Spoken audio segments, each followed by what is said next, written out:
wait on other people to be what you've been called to be. You can't wait on their affirmation. You can't wait on their approval. You can't wait on their support. Sometimes you just got to run and look behind you and say, everybody who wants to run, run, but I can't stop running because you're not running. Salut à tous, c'est Jordan, j'espère que vous allez bien.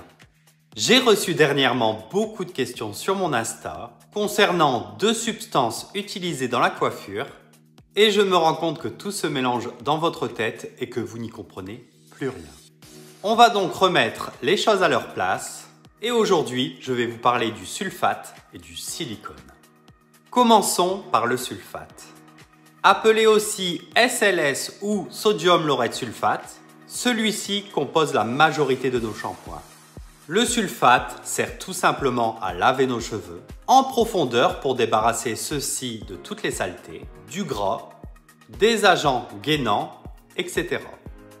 Le problème avec le sulfate, c'est qu'il lave bien, trop bien, trop fort.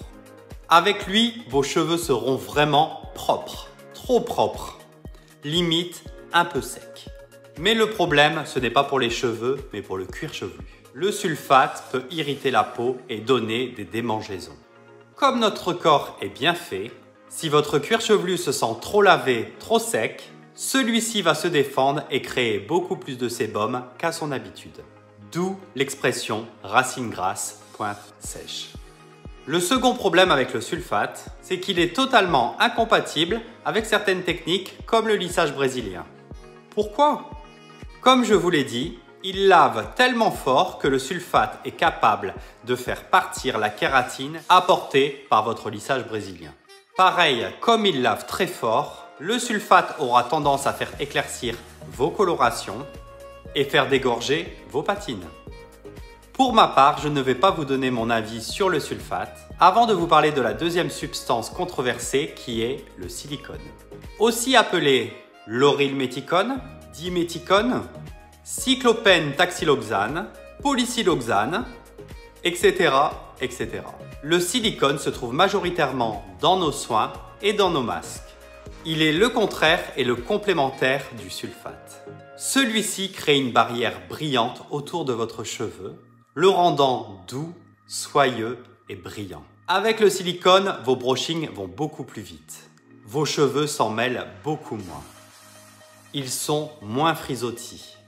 C'est une substance miracle. Le petit souci, c'est qu'à force de faire des soins à base de silicone, vos cheveux deviendront lourds, poisseux, un peu collants et à force de se coller, ceux-ci se casseront. Et le gros souci, comme je vous l'ai dit, le silicone crée une barrière sur le cheveu, mais aussi sur le cuir chevelu. Et cette barrière siliconée empêche le bon développement du cheveu, mais surtout bloque la pousse des cheveux naissants.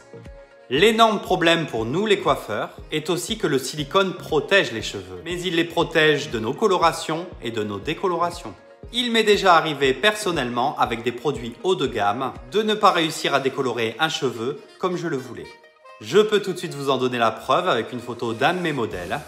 Vous vous rappelez de Cécile, j'avais décoloré ses cheveux pour faire un soin rouge. On peut voir que sa base naturelle a décoloré, mais là où elle avait appliqué le plus de soins pigmentés rouges au silicone, impossible de décolorer.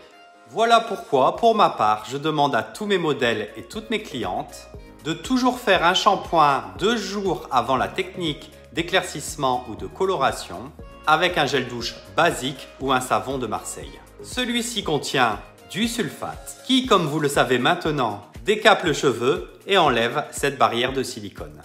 Voici maintenant mes conseils par rapport au sulfate et au silicone. Gardez en tête que trop, c'est trop et pas, c'est pas assez. Vous pouvez utiliser, si vous n'avez pas de lissage brésilien, des shampoings avec du sulfate, mais il faut vraiment en mettre très peu. Bien le diluer avec de l'eau, mais surtout bien rincer celui-ci au niveau de votre cuir chevelu avec la pulpe des doigts pour retirer tout le shampoing. Pour les soins au silicone, vous pouvez en faire, mais une fois par mois, 2-3 jours avant d'aller chez votre coiffeuse, je vous conseille de vous faire un bon gommage du cuir chevelu et des cheveux. Pour cela, 2 solutions. La première pour les fainéants, le gommage à l'argile blanche de chez Mulatto, Celui-ci assainira, purifiera, mais surtout dégagera cette barrière siliconée qui se trouve sur votre cuir chevelu et sur vos cheveux. Deuxième solution en mode maison, 4 doses d'eau tiède, 1 dose de shampoing, 2 doses de bicarbonate de soude et 1 dose d'huile essentielle de tea tree. L'eau tiède diluera le shampoing qui va laver, le bicarbonate va gommer le silicone, pendant que le tea tree va assainir et purifier votre cuir chevelu. N'hésitez pas à laisser poser celui-ci 10 bonnes minutes tout en malaxant. Vous verrez que vos cheveux paraîtront plus souples, plus légers, plus fins, mais surtout plus naturels. J'espère que ma vidéo vous a plu et je vous dis à bientôt.